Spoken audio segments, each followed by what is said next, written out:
2012 में आम आदमी के गठन के बाद आम आदमी पार्टी ने विधानसभा के चुनाव में तो लगातार 3 बार सफलता प्राप्त की और 3 बार सरकार बनाई। 2 बार उन्हें पूर्ण बहुमत मिला, भारी बहुमत दिल्ली विधानसभा में प्राप्त हुआ। तो वहीं दोनों लोकसभा के चुनाव 2014 और 2019 में आम आदमी पार्टी दिल्ली के 7 सीटों में से एक भी सीट 2014 और 19 के चुनाव में जीत नहीं पाई। तो वहीं 2014 के लोकसभा चुनाव में और 19 के लोकसभा चुनाव में भारतीय जनता पार्टी को 7 की 7 दिल्ली की सीटें प्राप्त हुई। तो नगर पालिका के चुनावों में 3 नगर पालिकाओं में भी भारतीय जनता पार्टी अपना कब्जा जमाने में सफल रही। 2014 के लोकसभा चुनाव में अरविंद केजरीवाल ने प्रधानमंत्री नरेंद्र मोदी के विरुद्ध वाराणसी उत्तर प्रदेश से मुकाबला किया। उन्हें लगभग 2 लाख मत वहां से प्राप्त हुए। उससे पहले अरविंद केजरीवाल ने दिल्ली में शीला दीक्षित को भी चुनाव में मात दी थी। फिर 2014 में भारतीय जनता पार्टी को ऐतिहासिक जीत केंद्र में प्राप्त हुई, जहां उन्हें पूर्ण बहुमत प्राप्त हुआ। तो वहीं ऐसा ये समय था भारतीय जनता पार्टी के लिए, जहां वो पूरे देश भर में एक बड़े मत प्रतिशत के साथ सफल हो चुकी थी। उत्तर से लेकर दक्षिण तक, जम्मू कश्मीर से लेकर कन्याकुमारी तक उसे सीटें प्राप्त हुई थी लोकसभा के चुनाव में 2014 में। तो वहीं 2015 में आम आदमी पार्टी को 70 में से 67 सीटें प्राप्त हुई, जो भारतीय जनता पार्टी के लिए बहुत ही एक बर्दाश्त के बाहर बात थी। जहां पूरे देश में उसका बोलबाला हो रहा था, तो वहीं दिल्ली में, जहां केंद्र सरकार की एक बहुत बड़ी भूमिका होती है, उस राज्य में भारतीय जनता पार्टी कुछ खासा प्रदर्शन नहीं कर पा रही थी। फिर क्या था, भारतीय जनता पार्टी की केंद्र की सरकार और आम आदमी पार्टी के बीच में तू मैं शुरू हो चुकी थी। फिर उसके बाद आम आदमी पार्टी की ओर से केंद्र सरकार का विरोध वो बात बात पर करना शुरू कर चुके थे और आरोप प्रत्यारोपों का दौर चलने लगा था। तो वहीं Arvind Kejriwal LG lieutenant governor के यहाँ पर धरने पर तक बैठ गए और वो हर बात का विरोध करते रहे।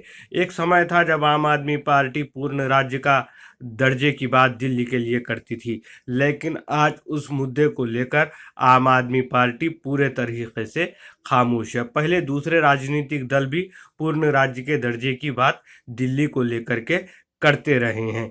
तो वहीं आम आदमी पार्टी ने ये देखा कि भारतीय जनता पार्टी से तू मैं का ये परिणाम निकल रहा है कि उसे कुछ राजनीतिक लाभ इससे प्राप्त नहीं हो रहा। तो आम आदमी पार्टी ने अपना ध्यान विकास कार्यों की ओर केंद्रित किया और उसने कई तरह की योजनाएं चलाई, जिसमें शिक्षा को मुफ्त किया, चिकित्सा को मुफ्त किया, बिजली पानी को मुफ्त किया और महिलाओं के लिए बसों के सफ़र को तक उन्होंने मुफ्त किया। और वहीं तीर्थ यात्रा के लिए अगर कोई बुजुर्ग जाना चाहते हैं, उनको भी जाने आने का रहने का पूरा खर्च वहां पर दिल्ली सरकार ने उठाने की बात कही। जो योजनाएं आम आदमी पार्टी वहां चला रही थी या चला रही है, उसका विरोध भाजपा भी कुछ हद तक नहीं कर सकती है, क्योंकि जब तीर्थ यात्रा को भिजाया जा रहा है तो संभवतः भाजपा भी उसका विरोध नहीं कर पाएगी।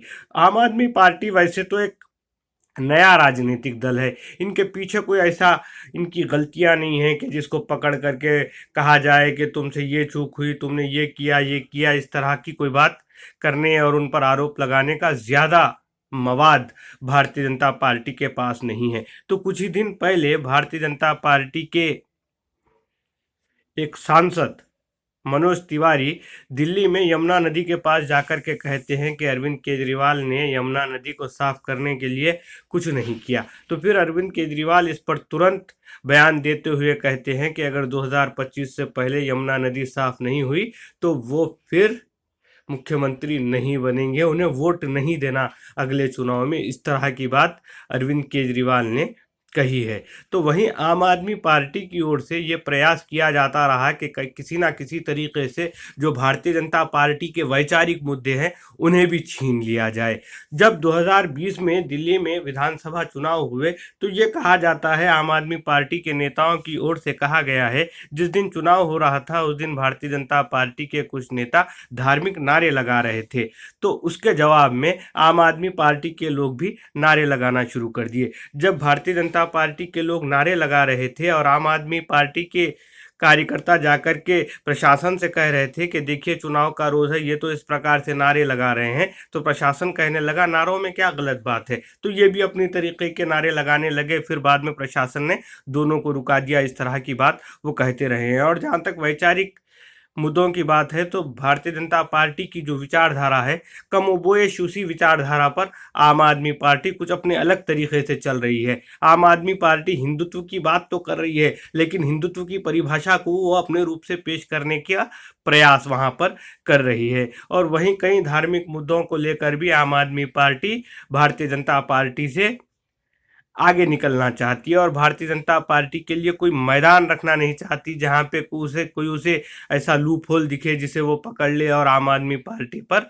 आरोप लगाए, प्रत्यारोप लगाए। लेकिन आज आम आदमी पार्टी की जो दिल्ली में सरकार है और केंद्र में जो भारतीय जनता पार्टी की सरकार है, इसमें किसी तरह का तू तू मैं आज देखने को नहीं मिलता। जबकि दिल्ली एक पूर्ण राज्य नहीं है जहां पर वहां कानून व्यवस्था पूरी तरीके से केंद्र सरकार के हाथ में है। आज आम आदमी पार्टी ये जान चुकी है कि भारतीय जनता पार्टी से सीधे उन पर हमलावर होने से कुछ अधिक प्राप्त होने वाला नहीं है। शुरुआती दिनों में आम आदमी पार्टी और अरविंद केजरीवाल प्रधानमंत्री नरेंद्र मोदी पर सीधे आरोप लगाते थे, लेकिन आज उससे आम आदमी पार्टी गुरेज कर रही है। कहीं ना कहीं उन्हें लग रहा है कि शायद इस तरह की चीज़ों से उन्हें राजनीतिक कष्ट हो सकता है।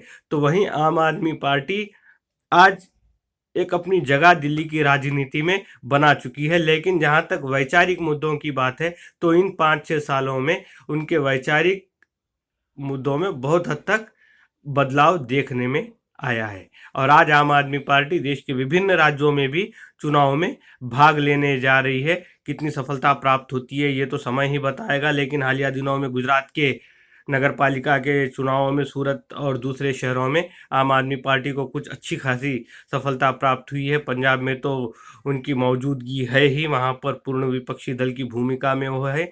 लेकिन गोवा और अनेक राज्यों में भी उनकी ओर से प्रयास हो रहे हैं। लेकिन ये प्रयास कितने सफल होंगे, आम आदमी पार्टी राष्ट्रीय स्तर पर कितना उभरेगी, ये तो समय ही बता पाएगा। लेकिन जहाँ तक दिल्ली की बात है तो दिल्ली में आज वो एक बहुत मजबूत स्थिति में है। देखने वाली बात यह है कि जो 2015 में विधानसभा का चुनाव दिल्ली में हुआ था और जो 2020 में विधानसभा का चुनाव दिल्ली में हुआ था, दोनों ही चुनावों में आम आदमी पार्टी को 53% मत प्राप्त हुए थे, जो किसी भी राजनीतिक दल के लिए एक बहुत बड़ी बात है। गुजरात में लंबे समय से भारतीय जनता पार्टी की सरकार है, लेकिन बहुत कम ही ऐसा हुआ होगा जब भारतीय जनता पार्टी को गुजरात में 50% मत प्राप्त हुए हों। 53% मत प्राप्त करना एक ऐसी स्थिति में किसी पार्टी को ला देता है जहां पर विपक्षी दलों के लिए उतना आसान नहीं होता अपने पैर नहीं जमा पाने के लिए। तो एक समय ऐसा भी था जब अमित शाह भी कहा करते थे कि भारतीय जनता पार्टी को ये प्रयास करना चाहिए कि हर राज्य में हमें 50% मत प्राप्त हो, और उस चीज़ को आम आदमी पार्टी ने दिल्ली में हासिल किया है। दिल्ली में वो मजबूत स्थिति में है, लेकिन उनका दिल्ली में मजबूत होना, पंजाब में वो सफल होंगे, उत्तराखंड में सफल होंगे, गोवा में सफल होंगे, मेघालय में सफल होंगे, इस बात की गारंटी नहीं देता।